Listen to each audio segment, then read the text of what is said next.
Hello, everybody. It's your boy Jake, aka Korean Jew Trading. Annyeong Shalom, and I am here with a special guest today. This man is a legend in the Bitcoin dev community, somewhat of a legend. His name is Synth. That's the name he goes by, and he is the lead dev on Skycoin. How you doing today? Great. Great. Yeah, that was kind of extreme. You know, I got to get people excited. But, today we're going to be talking about Skycoin. This is quite an interesting, groundbreaking project. And I'm going to try to break it down with Synth in a way that everybody can understand and get a really strong sense of what they are trying to accomplish. So without any further ado, this is not financial advice. Always do your own research. This is discussion. And let's start with Synth. Tell us a little bit about your background. Who are you? How did you get into blockchain? And a little bit about that, please. Oh God, I got dragged in kicking and screaming at the beginning. I was basically, when Bitcoin started, I was one of they're like, hey, you should look at this. Hey, check this out. Hey, you'd like this. And so I ignored it like the first 6 times, and people were messaging me every day like, you hear about Bitcoin? You hear about Bitcoin? And so I ended up getting pulled into the community, and I ended up trying to run it, and it didn't run. So I had to fix these bugs. And I was one of the people who were sitting in the IRC chat room, like fixing the bugs when they would release new versions and just getting it to compile. So I've been in Bitcoin pretty much since the first public release. And then I was sort of involved in the community, or the people sort of who originated Bitcoin before Bitcoin was released. And then after that, I was working at a hedge fund, and I ended up getting pulled in by these people who wanted an audit, and they said, will this technology work? Is this real? Can they do what they say? Like, because you remember when you're growing up, you're watching like Star Trek, and they're using like digital money, and and everyone's like, this is the future. There's not going to be cash. There's not going to be credit cards. You're just going to have like these cred chips or something. Mm-hmm. And so when people saw that, they said like, this is the future. But people had wanted to build this Bitcoin system since the 80s, but no one knew how to do it. So there were multiple attempts, and they failed. And then Bitcoin was really the first project that worked. But it wasn't even the first crypto coin. There was like Hashcash, and there was Chom Coin, and then there were like 2 others, and then there was eGold, which some guy tried to create his private currency, and he had like a hoard of like $60 million of gold he saved up, and he started minting Ron Paul Liberty dollars, and the U.S. government like that's the guy who went to jail, right? He got locked up. Yeah, they stole his gold. Yeah. Yeah. So hence Satoshi and the pseudonym. I mean, did you ever actually exchange messages with Satoshi? Not Satoshi, but I talked to. So it was really weird. So there's a thing called the Cypherpunks mailing list, and the people on there use these encrypted PGP remailers. So people ask like, is Satoshi a person? Is it a group? And it's actually, I think personally, it was a group and it was a person, because so on these mailing lists, there was a project manager, and he would merge in all the code from people, but there were like multiple developers, and they would create what's called a diff, and they would mail the diff through the email network, the anonymous remailer. Then this guy would get all these diffs from people he didn't know, and then he had to decide, like, do I merge this in? Do I merge this in? Because all of the people are editing on top of each other's code. So there was Satoshi, the project manager, but then behind Satoshi was, I think, actually a group. From what I saw, was a group that was emailing in diffs, and then Satoshi was on Windows, and he was compiling with like Microsoft Visual Studios, I think. And the other developers were on Linux, and so there were bugs, like he wrote this and it didn't compile because it worked on Linux but didn't work under Windows, and so then he was fixing those bugs, and then he fixed it so it worked on Windows, but he didn't test it so it worked on Linux, and then I had to go fix his bugs because he got it to compile under Windows and tested that it worked, and then I was stuck in there fixing the Debian bugs. So whenever there was a new release, there would be like one thing, so it didn't compile under Debian, but of course the Windows release always worked. Okay. So then so the other developers behind him are on Linux, and then the project manager's on Windows, and then he releases the new version. Then I have to fix the bugs on Linux again. So you were kind of like behind the scenes on the ground level of when Bitcoin started. And, it's probably safe to say you have a few Bitcoins. You know, you. I remember I was sitting in a chat room and someone gave me like over 5,000 bitcoins just for fixing a bug, and then I deleted the hard disk or something and I Oh my lost God. them. Yeah. Oh man. It's like, how hard did I have to work to get my little small amount of bitcoins, and you got 5,000 and just threw them out. Unbelievable. So let's switch gears. Skycoin. How did this project start? Tell us a little bit about it, as far as what the goals are and what you're planning to accomplish, and what was it like when it first started? So when Bitcoin was created, it was actually considered a social experiment. So people today just take it for granted, like, oh, Bitcoin's worth $15,000 a coin or $8,000 a coin, and they just like, that's money, and it's just money today. But when it was started, it was really a social experiment. No one knew whether or not it would succeed or fail. And when people saw Bitcoin going like Jebba Caleb founded Mt. Gox, and there's a funny story about this. When he saw Bitcoin go to $1, he would see all these people rushing in to sell. And I think he sold over 300,000 Bitcoin. I don't know what the exact number. I've been told different figures, but he sold probably about 300,000 Bitcoin at $1. And he's like, I gotta sell them first. I gotta get out before they do. And so, because all of us who were in that long, we just were used to seeing Bitcoin below a penny. It wasn't considered currency at that point. You couldn't even buy a Lambo with that. That's no Lambos. And so these people are dumping these Bitcoin at $1. So Bitcoin was a social experiment. And people assumed that it would fail, that it was going to fail, and everyone had a different reason why it was going to fail, and no one knew when it was going to fail. But we knew like this and this and this. So Skycoin was really created to fix Bitcoin, and there's so many problems that I don't even want to talk about it. But one of them is the centralization of mining. So right now there's a thing, is it decentralized.com? I forget what it's called, but they have a graph and they say what percentage of the coins are owned by the top 100 addresses. And you have this coin like Dash. That's 70% of the coins are this coin. 80% of the coins are owned by the top 100. 90% of the coins are owned by the top 100. So the coin distribution is decentralized. And the miners, it turns out like 2 or 3 miners control the whole network. So we say all these coins are decentralized, but we go down the list of the top 20 coins, and they're controlled by 2 or 3 mining pools max for every single one of them. So when Satoshi created Bitcoin, he wanted to create a decentralized cryptocurrency, and that didn't happen. What the solution, the proof of work, led to centralization, and so we spent 4 years in the Skycoin project just fixing the consensus algorithm, and the guy who wrote our white paper was Chen, and he was the actual first developer on Ethereum. So you had this group come in, and they started working on this, and then later this group came in, and then 3 projects merged, and later on some of the early Ethereum developers came on, and then some of the developers from this project and this project. So in Skycoin, we've had a lot of different generations of developers, and first generation, second generation, third generation, fourth generation, and every single one of them comes in to fix a different problem, I think. So Skycoin itself is a currency. Its aim is to be used similar to Bitcoin as a currency, digital currency, decentralized, but also, and the component to this project that I find really interesting myself is the Sky Miner and the new decentralized web. If you guys have ever watched Silicon Valley and Pied Piper, what they're trying to accomplish is actually what Skycoin is doing. So tell us a little bit about how the Sky Miner works, and we'll get into that.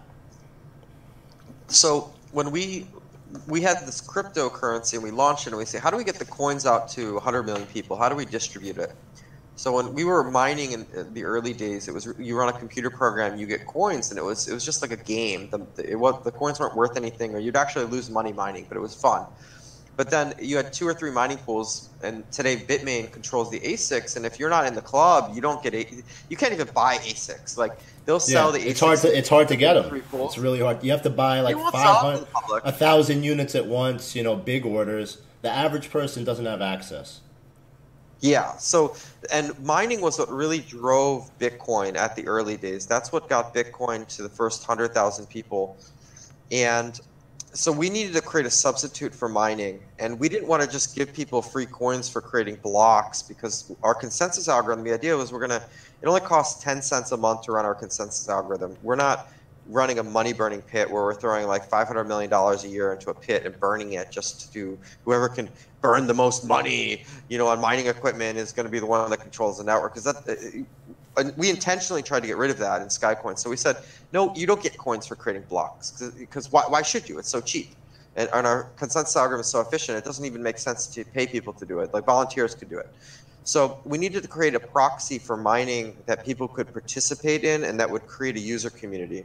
So we created this thing, which was basically a mesh network where people were being paid coins for providing bandwidth for 40 packets, and people who consume resources are paying coins. So if you produce, you get coins, and if you consume, you pay coins. And it's not just storage, it's not just bandwidth. So we also have storage that we're going to be able to monetize. So we have a feature similar to Coin or Filecoin, and we've already had that plan 2 years ago, and it's already sort of implemented.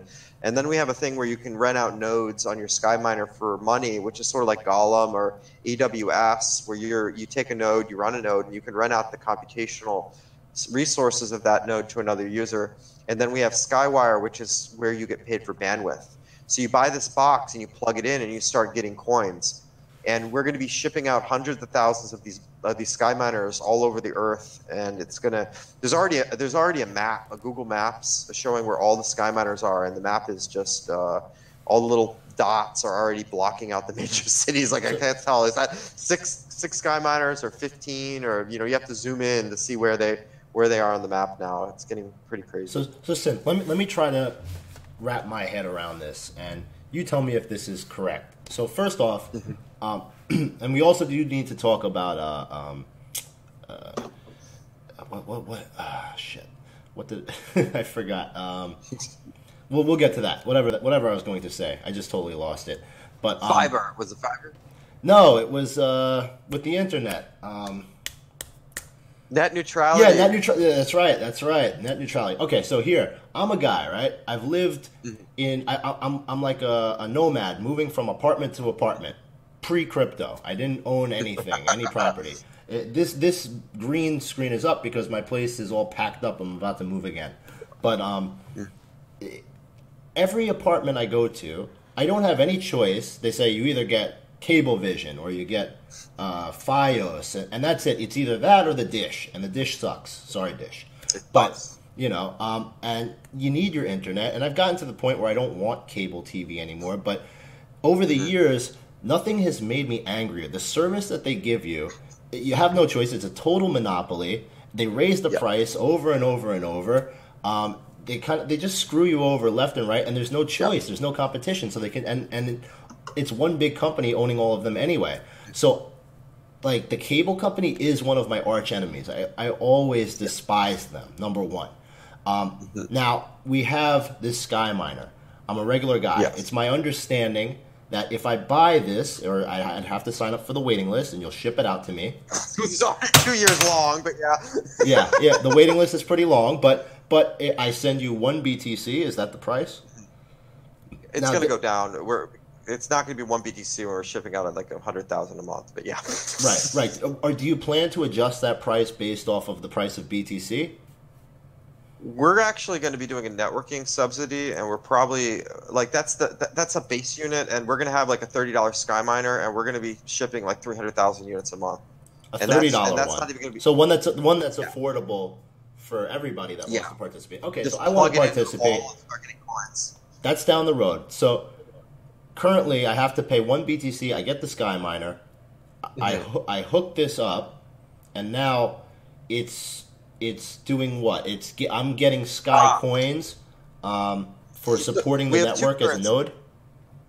Yes, we have coin hours and Sky coins. So we're gonna if you hold 1 Sky coin in your wallet, you get 1 Sky coin hour, and then we buy back the Sky coin hours for Sky coins. So there's a sort of a staking where you earn the Sky coin hours for owning the Sky coin, and then we buy them back, so you get more Sky coin just for having Sky coin. So it's sort of like a proof of stake thing. But you run the network, and if someone is using your node for bandwidth, you're getting paid coin hours, and then those get converted into Skycoin. So right now, the biggest app on the network is VPN, and then later on file sharing, and we're going to add different apps. But what's coming out now, that box, the SkyMiner, is just the start. It still runs under, you're still plugging it into your $150 like dying dog slow Comcast connection. Okay. The next thing we're releasing is this antenna, and we're able to do over 300 megabits per second, eventually over a gigabit, but right now 300 megabits per second over 5 kilometers. So you're going to be able to put this antenna on your roof, and if your neighbor has one, you'll be able to connect to him. And in your city, if you can get like 5 or 10 people to start hooking these up, we can go 3 hops right to the colo center, and we can get you 1 gigabit, 10 gigabit Ethernet straight through to the colo center. So we're going to cut out Comcast completely, and but we're going to cut out Comcast. So, and let me just understand, because I don't know if I'm getting it. You would have to own a SkyMiner. So my neighbor can't use my SkyMiner, right? He could. Well, actually, he can hook up a node, and it could relay through the Wi-Fi, and it could do 2 hops. So so you can actually you can do connection sharing. Like if you have 3, you and your neighbor, if you and your 3 neighbors have a cable modem, you can hook up SkyMiners, and they'll share the internet over Wi-Fi. And when you download a video, it'll actually download them through all 3 cable modems at the same time. So it actually will triple your bandwidth rate. It's called channel bonding. So the reason we built this was we looked at the economics of how the broadband worked, and what we saw is that in the United States, there's an echo. Do you hear that? Try now. Reverb. Test. It's gone. Okay. So what we found was the government in the United States put all this fiber optic cables everywhere. It's still echoing. But and so within your house, there's this massive bandwidth pipeline. But the thing is, Comcast controls the cable going into your house. And there's no way to get around Comcast. So Comcast is a monopoly. And if you want to go and compete with Comcast, you have to rip up the sidewalks. You have to rip up the the street. You have to install this stuff, get all these permits. So Comcast just goes and they bribe the government, and they give them some money, or they even paid actors to get elected as mayors of cities to block other companies from building out networks in those cities. Really? And so Google, wow. It's crazy. And then Google said, so they went to Google and they said, if you want access to our customers, you're going to pay us. And Google's like, what? Like what? Like your customers are paying for internet access. What do you mean if we want access to your customers? And they're like, we own the line. It's ours. We're going to do what we want. And then and then Google says net neutrality. You can't do that. It's illegal. And they'll say, we'll change the law. And they had the law changed. Hey. And so you're dealing with this like mafia, the internet mafia, telling you like they did the same thing to Netflix. They said, Netflix, you want access to our customers, you're going to pay us, and they'll actually unplug the cable or block Netflix like for 4 hours, and then Netflix is like 100,000 customer support complaints, right? Right. And then people blame Netflix. And so Google did a funny thing. So they were blocking YouTube, and they're saying, "Hey, you didn't pay us." This is like Chris Christie with Bridgegate. A similar concept. Yeah. You don't pay, we're going to shut you down. Right. So Google had this thing like your connection is slow. Why is your connection slow? Because people were doing all these trying to contact Google, which is very hard to contact Google, but they're trying to contact Google and bitch that YouTube's slow. And then, hey, why is YouTube so slow? So they created this bar, and when the YouTube gets slow, it says, oh, your ISP's slow. It's not our fault, it's their fault. So Google actually put this why your connection is slow bar on YouTube to respond to these Comcast. So there's a whole bunch of like shit throwing going on here.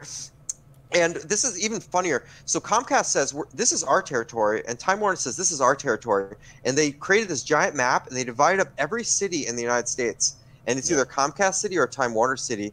Comcast pulled out of the cities that are Time Warner cities, and Time Warner did the same thing. So you're either in Comcast City or Time Warner City. There's no competition in any city in the United States. This is the biggest problem.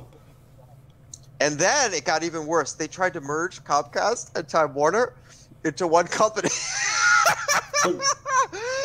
And then it was blocked by some government agency, and now they're trying to work on that government agency. And I think in 3 or 4 years, we're going to see that merger. They're going to get their guys into the whatever that agency that does the antitrust regulation.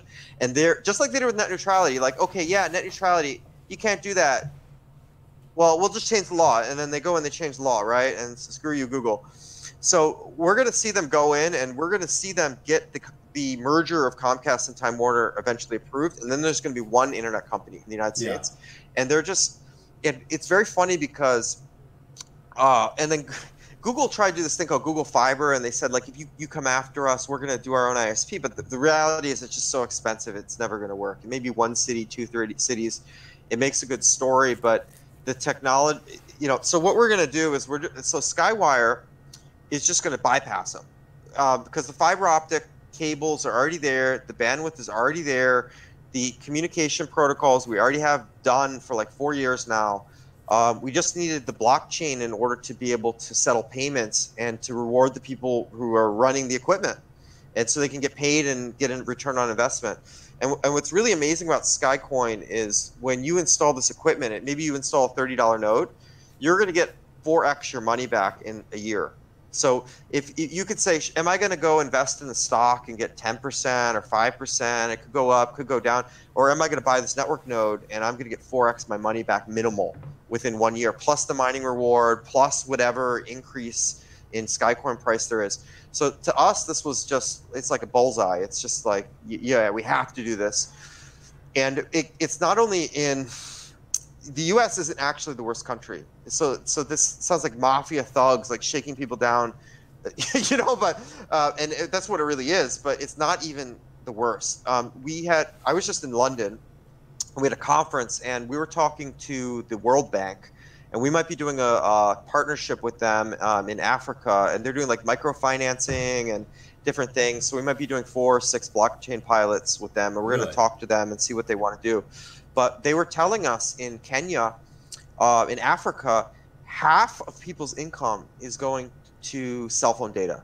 So you have this like grandma living in some rural African village, and half of her she's starving to death, right? She can't afford medication for malaria. She gets malaria, and it's going to cost her 1 month of her income to get the medication, right? She's barely surviving. There's people starving to death, right? And they send their children to the city to get a job, and then they send the money back, or they go to a different country and they work and they send money back like remittances.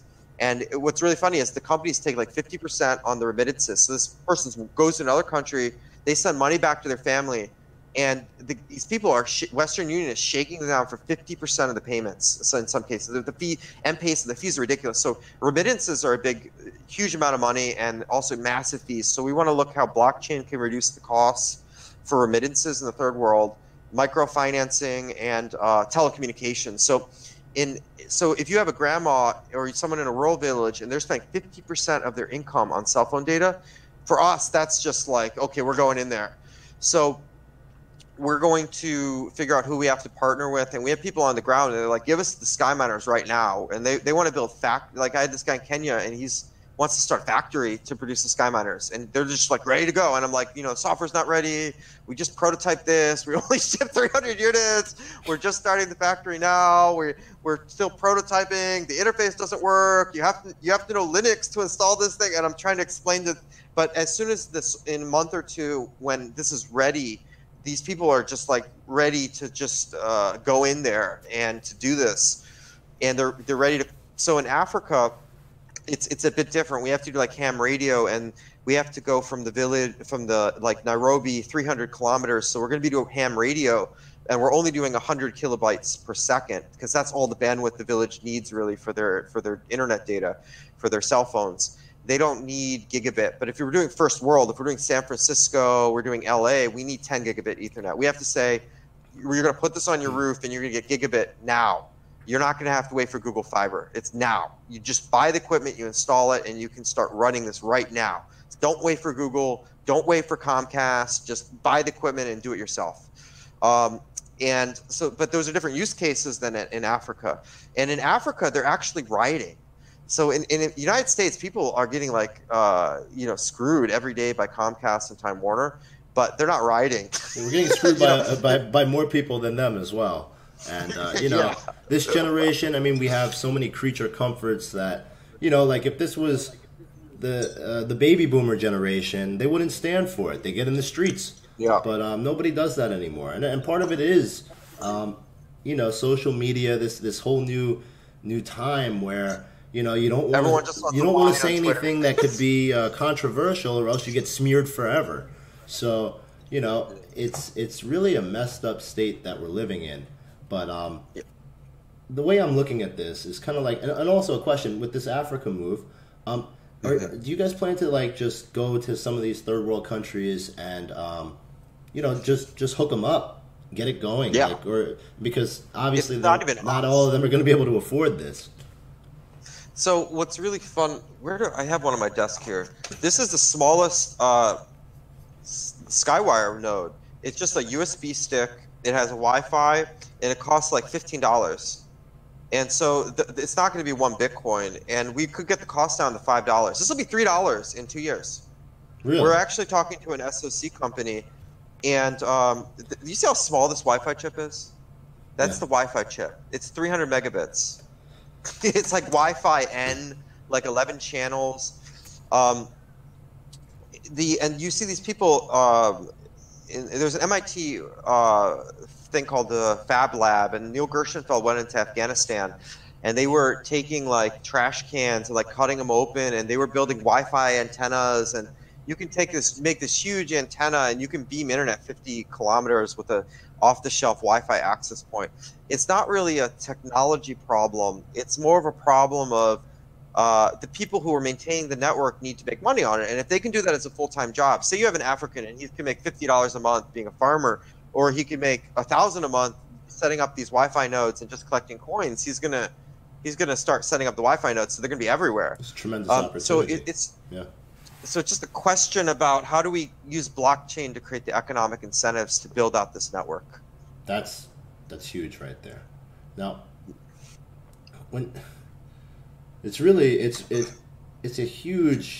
a lot to wrap your mind around, because I mean, like you're talking about Star Trek, this is the next evolution. This is the future, and the project itself, you're saving people money, you're helping people generate money. It certainly seems that it's innovative as well as philanthropic. You didn't do an ICO, so like, where's the money coming from to keep this project going? Like, how is it going to continue to So this is the funniest part. So in the beginning we just had like a pile of Bitcoin because people were just throwing Bitcoin at us, and we'd had some like OTC sales, but one of the developers is like an Ethereum billionaire, and he has the most coins. He already had like 1 million coins, and then he's buying up like another 60 like another 1 million coins, and then this Ethereum billionaire is buying up coins, and that Ethereum billionaire is buying up coins, and then this guy in New York who has an ad firm wants to buy, put in 6 million, and then like this VC billionaire guy who did Netscape met us at some cocktail party and invited our biz dev guy to some VIP, the VIP dinner after the VIP dinner after the VIP dinner. And I have this guy messaging me on Telegram. I'm trying to get to the first VIP dinner. Jeez. Yeah, this guy sends me these pictures of this like green Lambo that they like picked him up in a Lambo from the second VIP dinner to take him to the third VIP dinner, and then it's like 3 courses of steak, and it's just steak, no vegetables, just this steak, and then this steak, and this steak. And then he goes to the bathroom, and he's like at the bathroom, he's like, these billionaires wipe their ass with silk. I'm like, where are you? All right, so we're getting off track. So we've never had any problems with money. So when you say they're buying up coins, they're buying up Skycoins. Yeah, like as a speculative you can't buy investment, Skycoin, right? That's what people don't understand. If you look at the market right now, you go on Cryptopia and you look at the depth of the order book, there's only a few tens of thousands of Skycoin that you can even buy at any price. Yeah, there aren't that many sellers, for sure. There's not too much. No one wants to sell. And people bitched about this forever, and they're like, why is the volume so low? I'm like, because no one wants to sell. So if you have a market where these billionaire Ethereum whales are trying to buy up the coin without driving the price up, they're going to wait for the price to go to this level, buy it up, buy it up, buy it up, buy it up. And there's buying and buying and buying. but they don't want to drive the price up right now, right? So then, in They want essence, to keep though, buying. isn't that the same dilemma as the mining or Dash or these other examples where now you have a bunch of billionaires that now own all the coins? I mean, you can't escape this shit, man. I was trying to figure out, like, how do we make the distribution fair? And there's no way to do it. But the Sky Miner, It's the way of the we have world. 100. If we had 10 million people with Sky Miner and they're each getting coins and half the coins are distributed, I think it'll. But eventually, those billionaires will come in and they'll buy out their coins because those people are going to want to buy Lambos and apartments one day, and they're going to be selling their Sky Coin to buy apartments, and then the billionaires are just going to be scraping up the coins until they own 80%. So There's nothing we can do about that. What makes the price of the token go up aside from demand? Like what value, intrinsic value, would cause the token to become more expensive? So, okay. So one of the Skycoin is still only on Cryptopia. So we got really unlucky. We were going to be on the large exchanges, but then they got hit by that SEC thing 1 week before we were supposed to be listed. And they stopped listing. And then by the time we got listed, there was a backlog of like 250 coins trying to get listed. And then we had the technical integration team, and then the Binance drama, and then this, blah blah blah, and then Bitfinex wants this feature, but it's gonna take 6 months. So all of this, and then integration work. Like Next was supposed to launch this a month ago, but they're back. Everyone's backlogged. It's crazy. So the Skycoin is still only on these little teeny tiny exchanges. Right. And what happens is when you get on Binance or Bitfinex, you get on one of these huge exchanges, the coin price pops. And remember Byte Balls, and it was at 10 cents, and you had to like register for this really weird exchange to get Byte Balls, and it's at 10 cents, and then 2 weeks later it's like $800. Synth, I understand like, how the market works. It's a speculative market, but I'm talking long term because I mean I'd like to get your take on this as well. But I'm one of those people that I believe. I mean, we're not going to have 1,000 coins that are valuable or actually mean something, but. Let's say you guys do actually execute and deliver on this, and all of a sudden we have Sky Miners running in third world countries as well as first world countries, and people are getting the coins. Who is buying these coins and why? So short-term speculation, just exchange listing, ledger integration, nano integration. That's a big thing. There's like catalysts coming. Those partnership. Get excitement. The price goes up. I understand that, but once that's all said and done with. And and I'm not trying to single out Skycoin because you could ask the same question for a lot of coins. Yeah. But the token itself. But I think that's the trigger for a lot of the speculators. That's when these people there's people with $100 million and they just about 8 million of this coin, they'll sell 6 million, and they're just like hammering the market up and down. Like I've seen those people play, and they're complaining to us like we can't play until it's on we want to play ball, but it's the game. The game doesn't start until it's on those exchanges, and then those people come in. But then in the long term, of course, people are going to be using Skywire to use, for instance, VPN. If you can call Comcast and ask them to not track you and sell all the data that you produce, but they'll increase your internet bill by like $35 a month. It's actually funny. We have a VPN, so you run through the VPN and you own some Skycoin. You buy Skycoin, a few Skycoin a month, to anonymize your internet traffic, so it's not sold to advertisers and Comcast and Time Warner. And so people are going to be buying Skycoin just to use the network and just for VPN services and video downloading. And what we've been told is our VPN is the fastest VPN anyone's ever seen. Like we did one card, just basic implementation, and it's already over 50 megabits per second, and we could scale that 20x. So this is probably the fastest VPN that has ever existed. And people are going to be buying Skycoin just to use it. And what happened with Comcast is they see you visited this website, you saw this news article, you made this Google search, and they are selling that data. And they were even taking advertisements for Google and swapping out Google's advertisements with the ISP's advertisements on even third-party websites. So a mom-and-pop cooking blog was having the advertisements swapped out, so the money went to the ISP instead of going to the mom-and-pop cooking blog. So there's a lot of actual free Wi-Fi nodes. You connect, and their business model is swapping out the ads on websites with their own ads to get the money and steal the money from the website.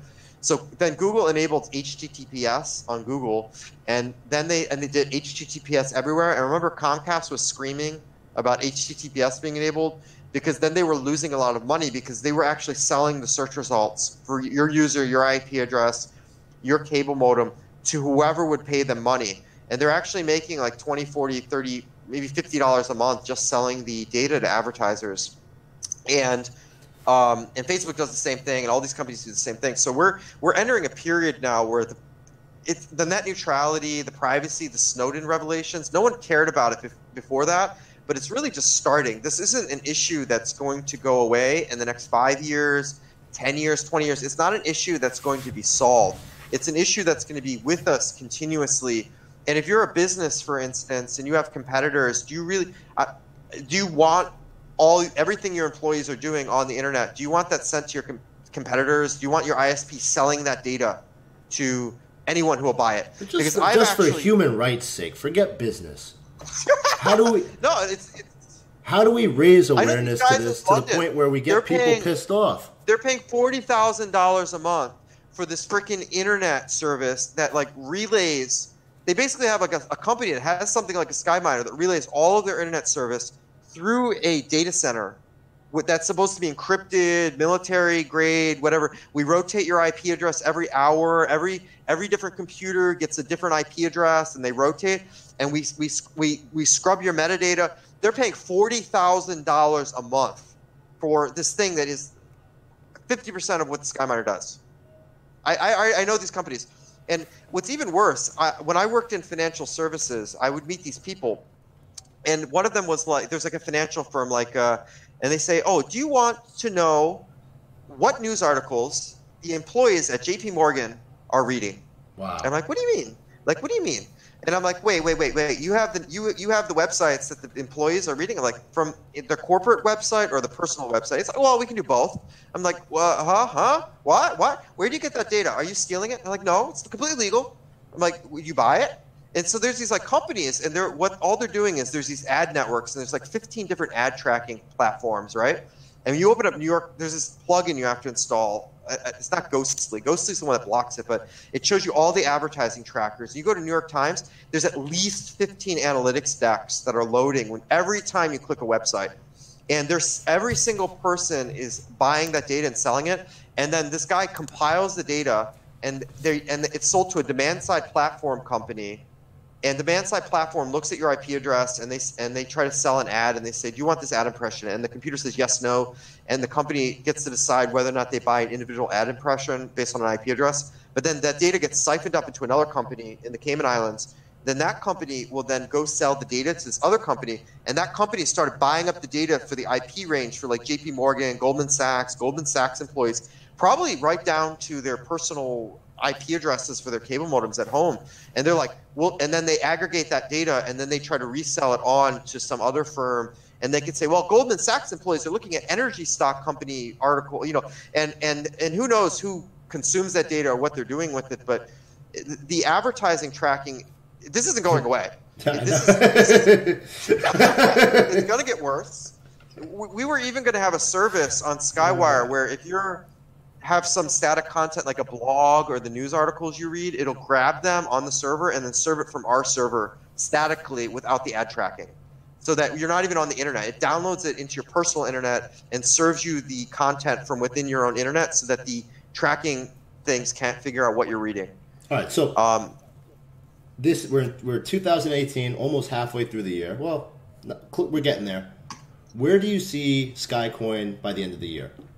And I don't mean price. I mean like in actual application and where you are on your roadmap. So we have three things. We have the coin, which is designed to be the best coin, best blockchain, best consensus, fastest transaction rate. Then we have... Does it have a privacy component to it as well, or no? Yeah. We actually have better privacy than Zcoin.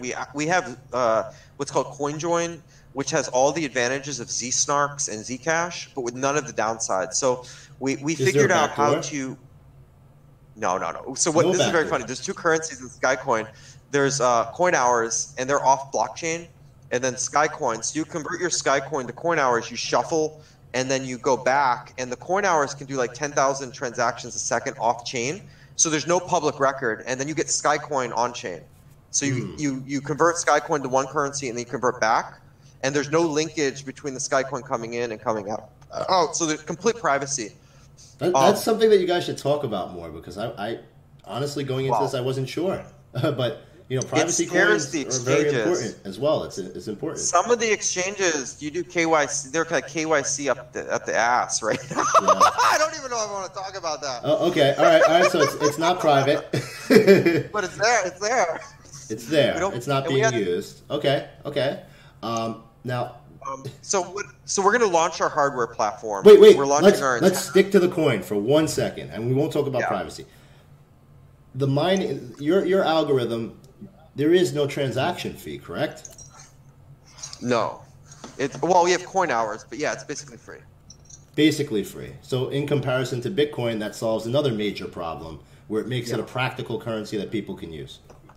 No one's going to be paying $50 a transaction with Skycoin. Okay. Yeah. All right. Sorry. Continue. And the transaction's in a second. So Bitcoin still takes 20 minutes per transaction. When we designed Skycoin, we said the future internet money is going to need to be faster than credit cards. So we can do a transaction in 1 to 2 seconds because we're not based on proof of work. So we can actually compete with credit cards. You can do a payment in a store. You can buy a cup of coffee with it. You're not going to be waiting for an hour for the transaction to clear. And that's one of the biggest things that people just are used to waiting 2 hours for a Bitcoin transaction. Yeah. So when they do a Skycoin transaction, it's like that. They're like, oh my God, wow. But it's. It depends also how many people are using the network as well, right? No, not really. Because we're going to eventually move a lot of the transactions off chain. So we don't need to. We'll have like a Lightning network, but off chain. We won't need to. So Bitcoin only does 6 transactions a second, and it's fine with that. We have 300. So it's going to be years before we hit the 300 per second, and we have to start considering scaling. But when we have to, we can fix that problem too. It's not really an issue. All right. So we have the coin, and then we have our platform called Fiber. So with Ethereum, all the applications are on the same blockchain. So you have 1,000 applications on one blockchain. So the blockchain becomes bloated. It doesn't make sense to throw all of the world's data on one database because that database is going to be big, it's going to be slow. So what we do for companies is we give you your own blockchain, and this company gets their own blockchain, this company gets their own blockchain, this company gets their own blockchain, and we have infinite number of blockchains in parallel. So each of our blockchains is 300 transactions a second minimal. So, and Ethereum only does 30. So every blockchain we have is 10 times faster than Ethereum, and we have an infinite number of blockchains in parallel. So you want your own blockchain, it's just your transactions for your application. You're not fighting with Kitty Cash, and you're not fighting with 100 other people to get your transaction in. So for companies, they love this. So we have a corporate platform to really bring blockchain to the corporation. And so companies can use blockchain like a database. And that's Fiber and what we call CX, which is our scripting language. And that's launching towards the end of the year. Then we have a lot of hardware. So we're doing like these little SkyWire nodes. We're doing the SkyMiner antenna. We're doing our own custom PCB boards. We're doing a lot of hardware wallet projects. We're doing blockchain power meters for one of our partners, solarbankers.com and Apollo Energy. We signed this partnership with one of the companies we work with is a subsidiary of or I don't know what their relationship is, but they're basically like a subsidiary of the largest solar panel company in China.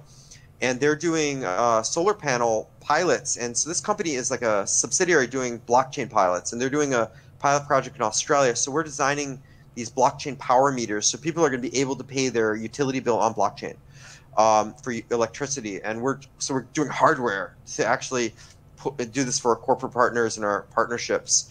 Wow. And then we You're have doing a lot. Video games. So much. Skycoin is huge. So Skycoin is not one project. It has like 15 different teams, and one team's doing this, and one team's doing that, and one team's doing that, and one team's doing that, and one team's doing that. How many people total are working on Skycoin, would you say? It's over 150. It might be 300 by now. I can't even count. I don't know. I don't know the names. I mean, people ask me like, who's working on that. I'm like, I don't even know. Like, go ask him. Go talk. I just know. I can only keep track of the head guy. Like that guy's doing Kitty. We have another thing which is kittycash.com, which is like this cat trading game on blockchain, and people are buying these cats for $10,000 each, like 1 Bitcoin per cat. And we just had like a Trump cat, and we had like a Kim Jong-un cat. And they're doing like like Kim Jong-un cat has like a special ability to like shoot a missile, and the missile always misses and kills the wrong cat. and like and so they're making like this little blockchain cat trading game. And then today we had a meeting with some guy who wants to do like sports betting, and so he's going to launch a coin, and then it's just getting crazy. I had this guy come in. He invested in all these today in the office. He invested in all these ERC20 tokens and lost a bunch of money on it. But he loves Skycoin. He said Skycoin was the only coin that he made money on because he bought when it was like 10 yuan, and it went up to like 300 yuan, and so he's up like 30x right now. So he's really happy. And he's going to pay for us to hire college students to write blockchain applications. So we're going to go get like 50 college students because he's paying for it. And we're going to go and have them do video games, and like 3 college students and team does this, and 2 do this, and 3 do this, and 5 do this. And we're just going to have them choose a project and just have them work on it. And we're just going to, start building out the platform. So it's just crazy. Yeah, it is crazy. It's like my head is exploding right now. It's so much. It's so much. If like creating a decentralized internet and having a new electronic currency that has no transaction fees, super fast transactions, maybe an element of privacy, as well as providing internet to third world countries and first world countries alike, taking on the Comcast and the Time Warners of the world, getting rid of people selling private data. And also crypto kitties. I mean, it's unbelievable. Yeah. What are you not doing?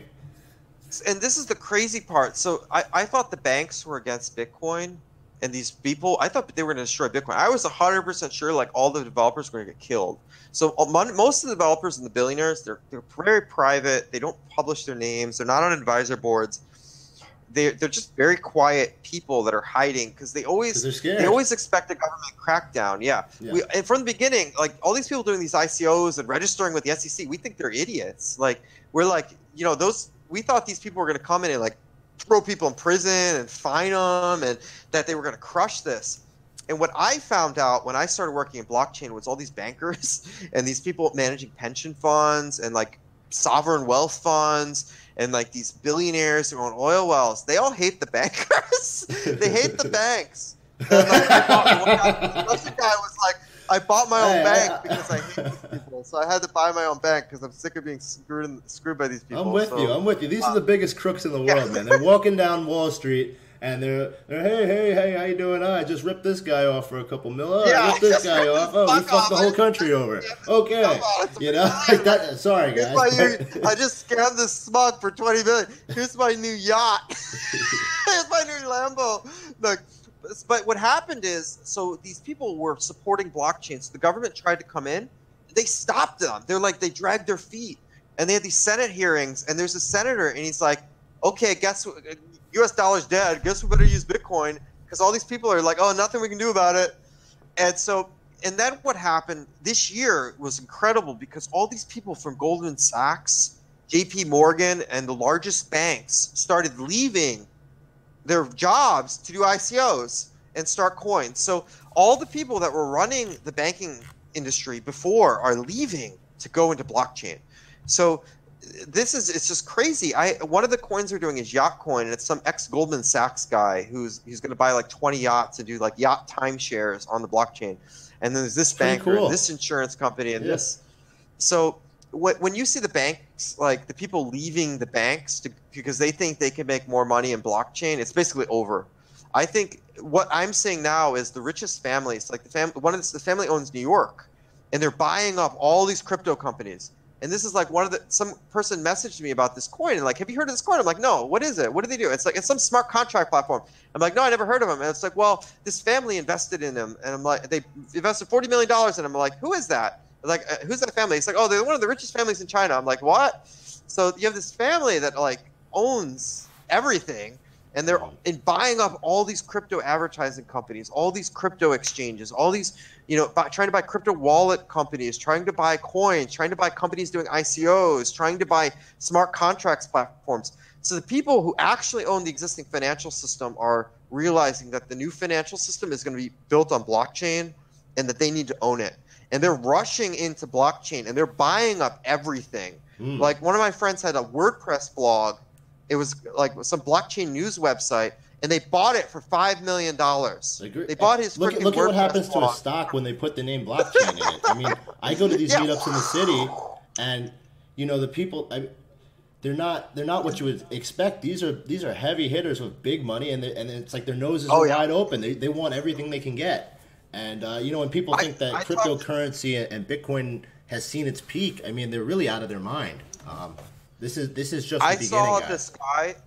He invested $5 million, and he invested like $5 million here, $3 million there, $10 million there, and he lost it. He doesn't even care. Because what did he buy?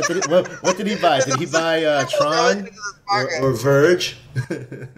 Yeah, he FOMO'd in. Like yeah, okay. Not a Verge. I mean, he buys companies. He doesn't buy Verge. He goes in and he buys a company. So he buys scams. $5 million. he buys. I want to own the company. Give me the company. An exit scam you want a newspaper? I'm going to buy the newspaper, or I want to buy that housing development project. Or he doesn't buy yachts. Like, I'll buy a shipyard to manufacture yachts. Yeah, and so those people, like, they have some business that's generating all this cash. He's like, I'm going to buy blockchain news. I'm going to buy this ICO company, because he's buying marketing firms and ICO firms to launch his own coins. And he lost money on these ERC tokens. So he's like, I better own my own company to launch my own ERC20s for my other companies. Give me his number after this. I mean, I think I have some things I could sell him. And I've seen 20 people like this, and every year it just gets more ridiculous. Yeah. And so we're going to see a lot of coins come in, and the investors expect that if they invest in 20 coins, that 19 of them will fail, but they'll get 1,000x on one or two of them. So they're going to. And they don't really even care. And I didn't even realize this. Like, that you lose $5 million, they're not even angry. They're just like, oh, blah, blah, blah, blah, blah. And those more serious people like Skycoin, because consistently the price just has gone up and up and up and up and up. And no matter where they bought, it just went up. So all the other coins, like, they go into this ERC20 token. And if you invested in an ERC20 token, an ICO succeeded. If it succeeded, only 4% of those tokens made it to an exchange. And then most of those tokens went down after being listed after the ICO. They went below the ICO price. Yep. So if you're a coin that's gone up consistently, and you have projects and partnerships, and you're going up, and you keep getting more exchange listings, and you're doing amazing, because there's only like 2 or 3 or 4 coins that are really performing at that level in the whole market. And so, there's a lot of excitement around Skycoin. I remember the Puerto Rico conference. I know you guys were heavy in there, but since then I've noticed you guys have ramped up your marketing, and I'm curious to see what happens in the future. It's something I'm keeping an eye on. I don't really care to. I'm looking at this more from like a technological innovation standpoint, where I'm really excited to see what happens here, and if the price goes up, great, but more importantly, I'd like to see Comcast and Time Warner be put out of business. So if you guys do that, I will buy your coin. I will support you wholeheartedly. I will be on Twitter shilling Skycoin all day, every day, if you can do that for me. And give me faster, better internet where I can play a video game as well as watch Netflix at the same time, because that's how I roll. Now, I can't even do that, right? And I'm paying these guys $150 a month for their shit internet. And I have no choice. You're going to get paid for providing the network. You're going to get 1 gigabit at minimal, and you're going to get paid for owning the equipment. So here's the headline. It's not only paying if you buy Skycoin, you're going to get paid to have better internet where your data is not. That's what, forget the kitties, man. Yeah. That's it. That's the play right there. Okay? Yeah. So listen, we're going on an hour. I could talk to you for hours. Yeah. I really this is really, really interesting. We went off into all sorts of different directions. But it was a ton of fun for me. I hope you enjoyed. And any parting message, thoughts before we jump off? No, you've said it all. It's just like exhausting. Like, see, now I'm a little scared that there's going to be like a guy in a suit and like a Cutlass Cruiser like outside of my apartment, keeping an eye on me. What is Comcast going to do? Like, if you install some Wi-Fi access point in your bedroom, what are they going to come in with the Comcast police? Like, I want them to do that. That would piss people off so much. It would be you see, the RAA had their own. Like, there was these people like making copies of records, like burning like CDs, like bootleg CDs, and RAA had like SWAT team with like RAA uniforms. It's not the SWAT team. Like you were raided by the Record Industry of America, and the SWAT team was like the RAA SWAT team goes in first, and then the LA SWAT team is behind the. The Okay, so we're going to save this for the part 2 because I think I want to do a part 2, and we can talk about everything because this is a lot of fun. I want them to do that. Yeah, I would love to do a part 2. So yeah, thank you so much for your time, Synth. If for the people out there watching that are interested now, they want to get on that waiting list. Where do they go? Oh, Skycoin.net. Skycoin.net. So we have to scale up production. There's over a 2-year waiting list on Sky Miners. We have to just start building them. We have to build a factory and get the components and just start pumping them out because we can't supply the demand right now. The waiting list is just too long. All right. Well, there you have it, folks. Thank you so much for your time, buddy. I'll talk to you soon. Have a good one. Okay, great.